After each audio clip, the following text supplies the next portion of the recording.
This channel does not promote any violent, harmful, or illegal activities. All content provided by this channel is meant for an educational purpose only.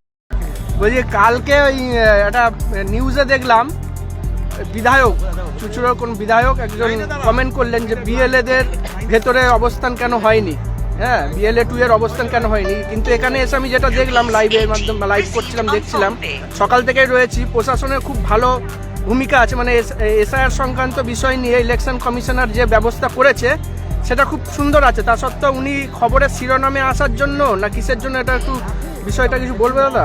শুনুন একটা কথা বলি, মানুষ একটু কষ্ট করছে ঠিকই, কিন্তু এই কষ্টর মধ্যে দিয়ে মানুষ কিন্তু একটা মুডও বানিয়ে নিয়েছে। যে বাংলাদেশের পরিস্থিতি তৈরি হয়েছে এর আগে থেকে গত 2024 থেকে যে দেখে আসছে, সুতরাং সেই বাংলাদেশ পশ্চিমবাংলার মানুষ চায় না যে এই পশ্চিমবাংলায় এই পরিবেশ তৈরি হোক, সেই বাংলাদেশের পরিবেশ।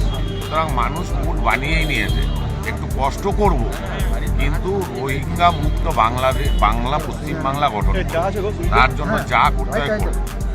সেই রকম এইবার কিছু আছে তৃণমূলের আগাছা, তারা চেষ্টা করবে তাদের নাম যুক্ত করার, যার কারণে এই ধরনের বিশৃঙ্খলাগুলো তৈরি করার চেষ্টা করছে, যাতে এই ফাঁকে এই রোহিঙ্গাগুলোকে খুশ করে দিয়ে তাদের বৈধ ভোটার তালিকায় তোলা যায়। কিন্তু আমাদের বিজেপির লোকজনও সচেতন, তারা পুরো একবারে দৃষ্টি রেখে দিয়েছে। এই ভিডিওর সামনে টেবিল এতে বসে রয়েছে, একটাও অবৈধ নাম